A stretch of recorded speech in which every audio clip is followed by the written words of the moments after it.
દૂરદર્શન અમદાવાદ કેન્દ્ર ખાતે આજે રક્તદાન શિબિરનું સફળ આયોજન કરવામાં આવ્યું હતું। દૂરદર્શન અમદાવાદ કેન્દ્ર અને રેડક્રોસ સોસાયટીના સંયુક્ત ઉપક્રમે યોજાયેલી આ શિબિરનો મુખ્ય હેતુ થેલેસેમિયાગ્રસ્ત બાળકોને જરૂરી રક્ત ઉપલબ્ધ કરાવવામાં સહયોગ આપવાનો હતો। શિબિરમાં દૂરદર્શનના અધિકારીઓ તેમજ કર્મચારીઓએ ઉત્સાહપૂર્વક ભાગ લઈને મોટી સંખ્યામાં રક્તદાન કર્યું હતું। આ પ્રસંગે ઉપસ્થિત અધિકારીઓએ રક્તદાનને મહાદાન ગણાવીને સમાજ પ્રત્યેની જવાબદારી નિભાવવાનો સંદેશ પણ આપ્યો હતો।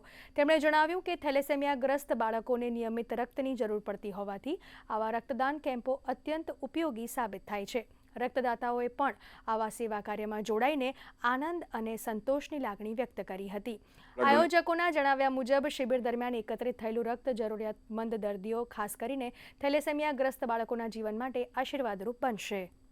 सहयोग से तो ऐसा हम लोग कहते हैं रक्तदान महादान, क्योंकि रक्त जो है वो किसी से कोई आर्टिफिशियल क्रिएट नहीं कर सकते। जो हम डोनेट करते हैं वही किसी के जीवन बचाने में काम आता है और ये सभी मेडिकल में प्रूव भी हुआ है कि जो रक्तदान करते हैं इससे किसी का नुकसान नहीं होता, आपकी और हेल्थ इम्प्रूव होती है। इसलिए मेरी अपील है कि सब लोग अपनी इच्छा से आके ब्लड डोनेट करें। ये दूरदर्शन केंद्र अहमदाबाद में ब्लड डोनेशन कैंप रखा गया है और थैलेसीमिया के बच्चों के लिए रखा गया है। ये सोच के ज़रा अच्छा लग रहा है बिकॉज़ ये वो इनिशिएटिव है जो यूजुअली लोग इसमें अवेयर नहीं हैं और सामने नहीं आते हैं, तो लोगों को अवेयर होना चाहिए। या बाय डिफ़ॉल्ट जो भी प्रॉब्लम में हैं उसको हम उनकी रिक्वायरमेंट को पूरा कर सकते हैं। तो मुझे लगता है कि हम सब अगर सामने आए तो एक नए समाज को जन्म दे सकते हैं।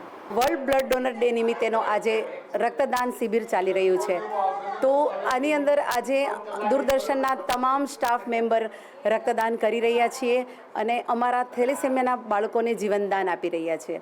તો આ દૂરદર્શનના માધ્યમથી હું આપ દરેકને પણ વિનંતી કરીશ કે જ્યારે પણ સમય મળે અથવા સમય કાઢીને પણ અમારા થેલેસેમિયાના બાળકો માટે રક્તદાન કરો, કારણ કે આપનું એક રક્તદાન 3 કરતાં પણ વધારે બાળકોને જીવનદાન આપે છે।